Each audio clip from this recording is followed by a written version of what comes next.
சமைக்கும் போது ஒரு லவ்வோட சமைக்கணும்டா. அதான் பாதி ருசியே. வெங்காயம் நறுக்கும் போது கூட ரசிச்சு நடக்கணும், லவ்வோட. வணக்கம் அண்ட் வெல்கம் டு இன்லாஸ் சமையல். இன்னைக்கு நம்ம பார்க்க போற ரெசிபி காய்கறி காரக்குழம்பு. இதுக்கு என்னென்ன தேவை, இது எப்படி ரெடி பண்றதுன்னு பார்க்கலாம் வாங்க.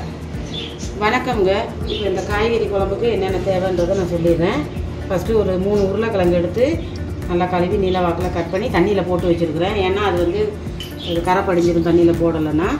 அப்புறம் வந்து வீட்டில் இருக்கிற காய்கறியை வச்சு எப்படி குழம்பு செய்யலாம், நம்மகிட்ட என்ன காய்கறி இருக்கோ அதை போட்டு ஒரு குழம்பு செய்யலாம் அப்படின்றது தான் இந்த வீடியோ.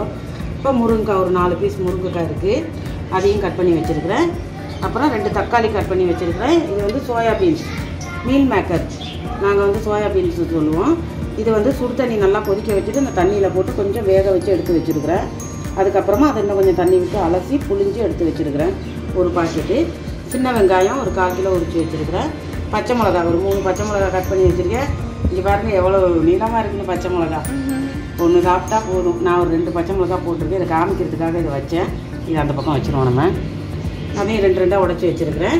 கடைசியில் போட்டுக்கிறதுக்கு மல்லித்தலை, தேங்காய் பால், இது வந்து தலைப்பால், இது வந்து 2 தடவை புளிஞ்ச பால், புளி கரைச்சல், ஒரு எலுமிச்சம்பழம் சைஸ் புளி கரைச்சல். வாங்க இப்போ எப்படி செய்யுதுன்னு பார்க்கலாம். ஒரு கடாயை ஒன்று அடுப்பில் வச்சுட்டு எண்ணெய் வந்து இந்த கரண்டியில் 1.5 கரண்டி எண்ணெய் சேர்த்துருக்கேன். நமக்கு இந்த வெங்காயம்லாம் வதங்கணும். அதுக்காக இப்போ கடுகு உளுத்தம்பருப்பு சேர்த்துக்கிறேன். 1 ஸ்பூன் கடுகு உளுத்தம்பருப்பு. எண்ணெய் நல்லா காஞ்சதும் சேர்த்துக்கோங்க. அதில் வந்து கருவேப்பிலையும் சேர்த்துக்கிறேன். அப்படியே இந்த பச்சை மிளகாய் சேர்த்துருவோம். இப்போ நமக்கு கடைக்கு போக டைம் இல்லை, வீட்டில் என்ன இருக்கோ ஒரு உருளைக்கிழங்கு, ஒரு முருங்கைக்காய், இல்லை அவரைக்காய், கேரட்டு, அந்த மாதிரி இருக்கிற காயை போட்டு நம்ம ஒரு குழம்பு வச்சிடலாம். அந்த மாதிரி தான் இன்றைக்கி செய்கிறேன் நான். இப்போ வெங்காயம் சேர்த்துருவோம். வெங்காயம் சேர்த்து வெங்காயம் வந்து ஓரளவுக்கு நல்லா வதங்க விட்டுருவோம். இது ஆன்சாகுது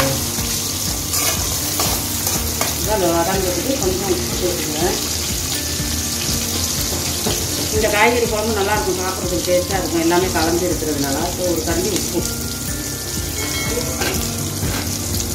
சேர்த்து நல்லா கிண்டி விட்டுருவோம். அப்படியே நம்ம இந்த முருங்கைக்காய், உருளைக்கிழங்கு,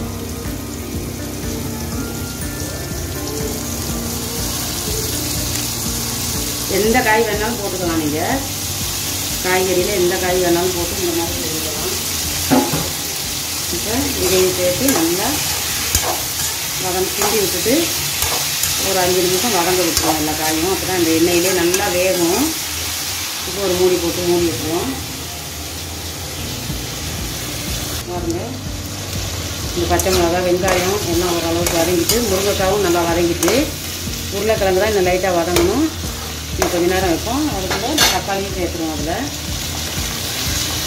தக்காளியும் சேர்த்து இந்த மீன் மேக்கர், அதாவது சோயாபீன், அதையும் சேர்த்து நல்லா எல்லாத்தையும் மிக்ஸ் பண்ணிடுவோம். எல்லாம் சேர்ந்து ஒன்றா வதங்கும்போது இந்த கிழங்கும் வெந்துடும். விட்டு வதங்கி நல்லா கிண்டி விட்டுட்டு இப்போ அதில் வந்து மேலால் மசாலா தூள் கொஞ்சம் சேர்த்துக்குவோம். 1.5 ஸ்பூன் மிளகாத்தூள், 1 ஸ்பூன், சின்ன ஸ்பூனில் 1 ஸ்பூன் மஞ்சள் தூள், இந்த சைஸ் ஸ்பூன், ஜீரகத்தூள் 1 ஸ்பூன், இந்த ஸ்பூனில் மிளகுத்தூள் ஒரு 3/4 ஸ்பூன், தனியாத்தூள் 1.5 ஸ்பூன்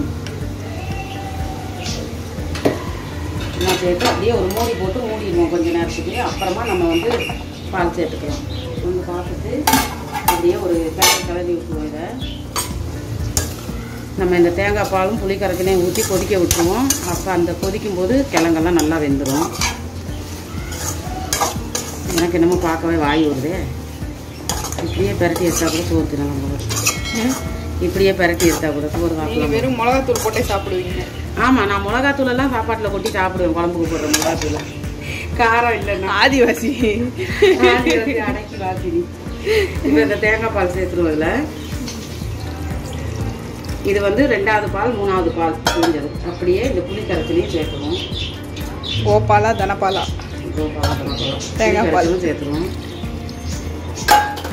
சேர்த்து நல்லா மிக்ஸ் பண்ணிட்டு இதுக்கு பதிலாக இந்த கிழங்கெல்லாம் கூட போட்டு செய்யலாம். சேனக்கிழங்கு எந்த காய் வேணாலும் போடலாம். சேனக்கிழங்கு கருணக்கிழங்கு காய்கறியில் எது வேணாலும் இந்த மாதிரி கலந்து செய்யணும். பூண்டு சேர்க்க மாட்டீங்களா அதில்? இஞ்சி பூண்டு பேஸ்ட் போடணும். பூண்டு இல்லை, அதனால நான் இஞ்சி பூண்டு பேஸ்ட்டு சேர்க்க போகிறேன். பூண்டு வந்து ஒரு 10-15 பல்லு பூண்டு உரிச்சு போடலாம் இதில். ஆனால் பூண்டு நான் இல்லை, அதனால் இஞ்சி பூண்டு பேஸ்ட்டு சேர்க்குறேன். இதில் வந்து இஞ்சி பூண்டு தானே அரைச்சி வச்சுருக்கோம். இது இன்னும் நல்லா டேஸ்ட்டு கொடுக்கும். 1 ஸ்பூன் சேர்த்துக்கிறேன். இன்னும் நல்லா டேஸ்ட்டு கொடுக்கும் இந்த மாதிரி சேர்த்துக்கிட்டோம்னா. சேர்த்து இதையும் நல்லா கலந்து விட்டுருங்க. இப்போ ஒரு மூடி போட்டு மூடிடலாம். கொஞ்சம் நேரம் வேகணும். நல்லா கொதிக்கட்டும். மூடி போட்டு மூடிடலாம். பாருங்க, பார்க்குறதுக்கு கறி குழம்பு மாதிரியே இருக்குது. நல்லா கொதிச்சு கிழங்கெல்லாம் வெந்துருச்சு.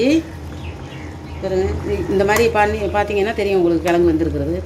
கிழங்கு வந்துட்டு முருங்கைலாம் வெந்துட்டு நல்லா பார்க்க கறி குழம்பு மாதிரி இருக்குது. நல்லா வாசனையாக வேறு இருக்குது. இப்போ வந்து நம்ம அந்த தலைப்பால் சேர்த்துக்குவோம். இதை வந்து நல்லா கலக்கி விட்டு தலைப்பால் சேர்த்துக்குவோம். நமக்கு ரொம்ப பெரட்டினா போல் வேணும்னா நீங்கள் இன்னும் கொஞ்சம் வத்த விட்டுக்கலாம். இல்லை குழம்பா வேணும்னா கொதிச்சோன்னே இறக்கிடலாம். இப்போ இது வந்து ஊற்றுனதுக்கப்புறம் கொஞ்சம் நல்லா கொதிக்கணும், அந்த தேங்காய் பால் வாசனை போகிறதுக்கு. இதுவே நீங்கள் தேங்காய் பால் இல்லாமலும் வைக்கலாம். புளி கரைச்சல் வச்சு தண்ணி கொஞ்சம் சேர்த்து தேங்காய் பால் இல்லாமல் கூட வச்சா கொஞ்சம் கெட்டியாக இருக்கும். நான் வீட்டில் எல்லோரும் ஊற்றி சாப்பிடணுன்றதுக்காக தேங்காய் பால் ஊற்றி செய்கிறேன். பாருங்கள், தேங்காய் பால் ஊற்றுனதுக்கப்புறம் நல்லா கொதிச்சிருச்சு. கொஞ்சம் குழம்பாகவே இருக்குது. நமக்கு குழம்பா இருந்தால் தான் கரெக்டாக இருக்கும் சாப்பிட்றதுக்கு. இப்போ வந்து நான் இறக்கிட போகிறேன். மல்லிக்கீரை தூவி ஒரு வீட்டில் இருக்கிற காய்கறியை வச்சு ஒரு குழம்பு எப்படி ரெடி பண்ணுறதுன்னு பாருங்கள். குழம்பு ரெடி. நம்ம அடுப்பை ஆஃப் பண்ணிவிட்டு இது ஒரு பவுலுக்கு சர்வ் பண்ணிக்கலாம். உங்களுக்கு தேவைன்னா இன்னும் கூட நீங்கள் வத்த வச்சுக்கலாம். பாருங்கள், கிழங்கெல்லாம் உடையாமல் அப்படியே இருக்குது. வெந்திருக்குன்னா இந்த பாருங்கள், இப்படி நசுக்குனாலே தெரியுது வெந்திருக்கு. நல்ல சுவையான ஒரு காய்கறி காரக்குழம்பு எப்படி செய்யுதுன்னு பார்த்தீங்க. நல்ல திக்காக ஹெல்த்தியாக நிறைய காய்கறி போட்டு காரக்குழம்பு வச்சுருக்காங்க. ஸ்மெல்லும் நல்லா இருக்குது, சாப்பிடவும் ரொம்ப நல்லாயிருக்கும். நிச்சயமாக நீங்கள் இதை ட்ரை பண்ணிவிட்டு எப்படி இருந்ததுன்னு கமெண்ட் செக்ஷனில் சொல்லுங்கள். இன்லா சமையலுக்கு தொடர்ந்து உங்கள் சப்போர்ட்டை கொடுங்க, சப்ஸ்கிரைப் பண்ணுங்கள். அடுத்து ஒரு நல்ல வீடியோட உங்களை சந்திக்கிறோம். until then bye. எங்கள் சேனலுக்கு சப்போர்ட் பண்ணுங்கள், சப்ஸ்கிரைப் பண்ணுங்கள். ஓகே, பாய். சமைக்கும் போது ஒரு லவ்வோட சமைக்கணும்டா, அதான் பாதி ருசியே. வெங்காயம் நறுக்கும் போது கூட ரசிச்சு நறுக்கணும், லவ்வோட.